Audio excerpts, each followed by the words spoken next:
नमस्कार, आप देख रहे हैं कैपिटल टीवी का स्पेशल शो पर्दाफाश और मैं हूं आपके साथ रोहित कुमार। भारत में बढ़ती मुस्लिम जनसंख्या ने अपना रंग बदलना शुरू कर दिया है। कई राज्य इस जनसंख्या बढ़ोतरी से ऐसे प्रभावित हुए हैं मानो हम हिंदुस्तान में नहीं बल्कि पाकिस्तान के किसी प्रांत में रह रहे हों। और बंगाल उन राज्यों में से एक है जहां मुस्लिम जनसंख्या बड़ी तेजी के साथ बढ़ी है, चाहे वो धर्मांतरण के कारण हो या फिर बांग्लादेशी मुसलमानों की घुसपैठ के कारण। लेकिन समझने की बात यह है कि आखिर इस जनसंख्या बढ़ोतरी से सबसे ज्यादा फायदा किसे मिल रहा है और किसकी ताकत दोगुनी हो रही है और इसका खामियाजा किसे भुगतना पड़ेगा। आज इसी विषय पर विस्तार से चर्चा करेंगे और बताएंगे कि बंगाल का कौन सा हिस्सा बन चुका है भारत का छोटा पाकिस्तान, जहां हिंदुओं को मुसलमान बनाने की तैयारी की जा रही है और बंगाल की टीएमसी सरकार इसमें क्या रोल अदा कर रही है। बात करेंगे कैपिटल टीवी के स्पेशल शो पर्दाफाश में।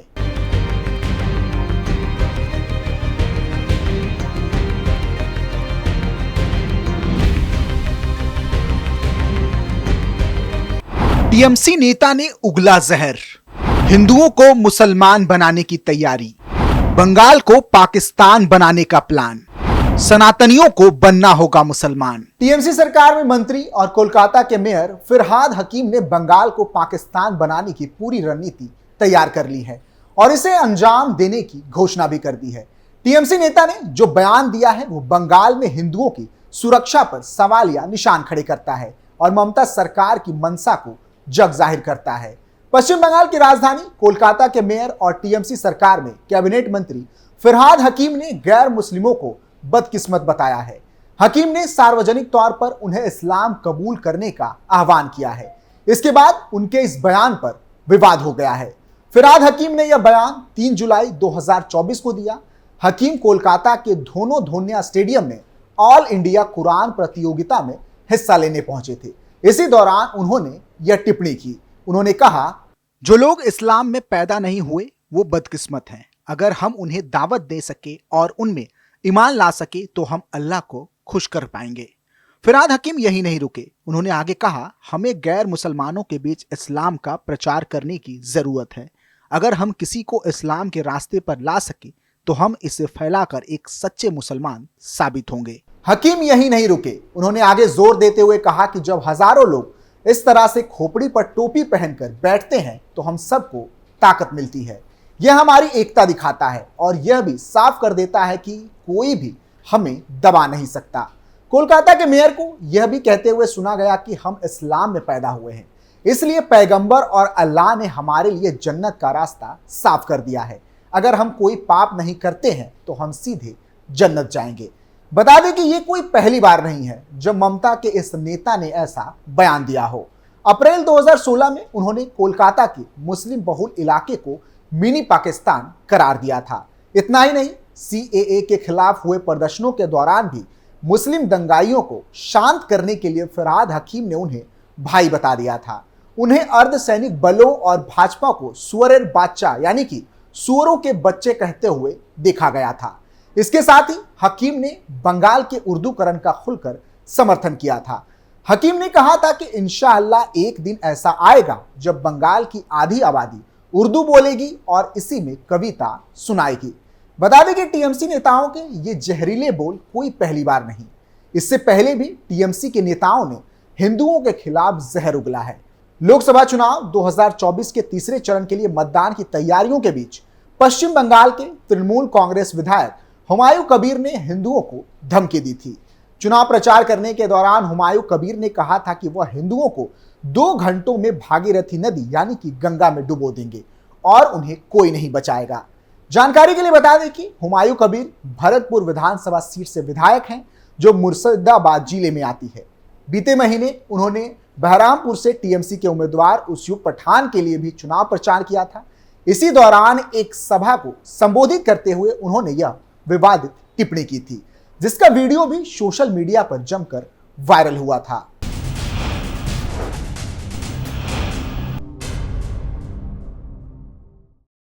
কত ধান ওখানে কত চাল হয় 2 ঘন্টার মধ্যে তোমাদেরকে যদি ভাগীরথীর গঙ্গায় না ফেলতে পারি রাজনীতি থেকে সরে যাব, শক্তিপুর এলাকায় বসবাস করা বন্ধ করে দেবো। এখানে তোমরা হাতির পাঁচ পা দেখেছো, কিন্তু যদি ভেবে থাকো যে 30% লোক মুর্শিদাবাদ জেলায় আর আমরা 70%, এখানে কামনগরে তোমরা বেশি আছো বলে কাজীপাড়ার মসজিদ ভাঙবে আর বাকি এলাকার মুসলমান ভাইরা হাত গুটিয়ে বসে থাকবে, এটা কোনোদিন হবে না। বিজেপিকে আমি হুঁশিয়ার করে দিয়ে বলছি, কোনোদিন হবে না। चुनावी जनसभा को संबोधित करते हुए हुमायूं कबीर ने कहा, तुम हिंदू 70% हो और हम 30%। यहां पर तुम काजीबाड़ा का मस्जिद तोड़ोगे और बाकी मुसलमान हाथ पर हाथ रखकर बैठे रहेंगे, यह कभी नहीं होगा। भाजपा को मैं ये बता देना चाहता हूं कि यह कभी नहीं हो सकता। अगर हिंदुओं को 2 घंटे के अंदर भागीरथी नदी में बहा ना दिया तो मैं राजनीति छोड़ दूंगा।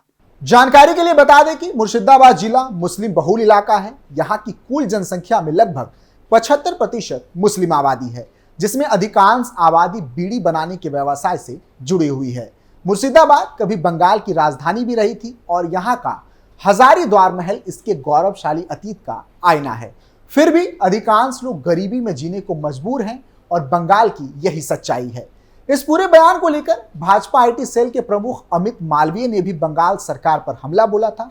शक्तिपुर में बूथ कार्यकर्ता सम्मेलन में कबीर की टिप्पणी पर उन्होंने सोशल मीडिया साइट एक्स पर लिखा, मुर्शिदाबाद में हिंदू अल्पसंख्यक हैं सिर्फ 28%, अब यह उनके साथ किया जा रहा है। कल्पना कीजिए अगर हिंदू बंगाल के बाकी हिस्सों में अल्पसंख्यक हो जाए तो क्या होगा। उन्होंने आगे कहा कि पश्चिम बंगाल में तुष्टीकरण की राजनीति नए निचले स्तर पर पहुंच गई है। ममता बनर्जी को धन्यवाद। बंगाल में हिंदू अब 2म दर्जे के नागरिकों से भी बदतर है। क्या वह इस विधायक को पार्टी से बाहर निकालने की हिम्मत करेंगी?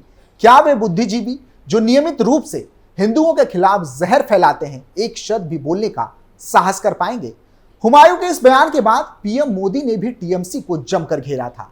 इस दौरान उन्होंने कहा था, टीएमसी के नेताओं के पास जो नोटों के पहाड़ निकले हैं, एक एक रुपए का हिसाब होगा। अब तक लगभग 17,000 करोड़ रुपए मैं उन लोगों को लौटा चुका हूं जिनसे पैसा लूटा गया था। बंगाल में भी आपका लूटा हुआ धन आपको वापस मिले, उसके लिए मैं पूरी कोशिश कर रहा हूं। नरेंद्र मोदी ने आगे कहा था कि टीएमसी सच्चाई को बर्दाश्त नहीं कर सकती। जो कोई भी तृणमूल का सच सामने लाने की कोशिश करता है उसे पार्टी की ओर से निशाना बनाया जाता है।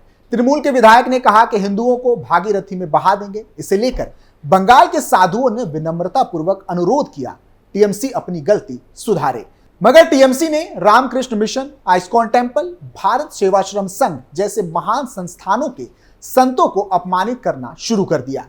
यह सब अपने वोट बैंक को खुश करने और वोट जिहाद को बढ़ाने के लिए किया जा रहा है।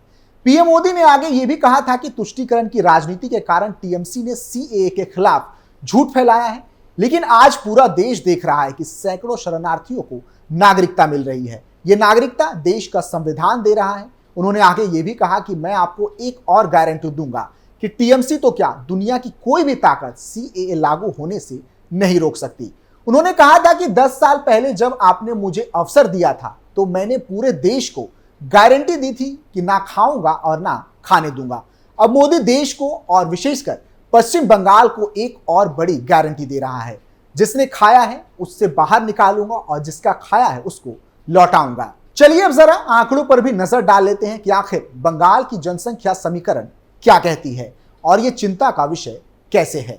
बता दें कि भारत में हर 10 साल में जनगणना होती है। इस प्रक्रिया में कम से कम 5 साल लगते हैं। यह सर्वेक्षण विभिन्न आर्थिक और सामाजिक आधार पर होता है। जनगणना कार्यालय के अनुसार 2020 में पश्चिम बंगाल में मुस्लिम आबादी 2,48,54,625 थी। साल 2021 में यह बढ़कर 2,82,53,444 हो गई। दूसरे शब्दों में कहें तो एक साल में यह अंतर 25,96,719 तक जा पहुंचा। 2011 की जनगणना के अनुसार पिछले 10 वर्षों में पश्चिम बंगाल की मुस्लिम आबादी में बेतहाशा वृद्धि हुई है।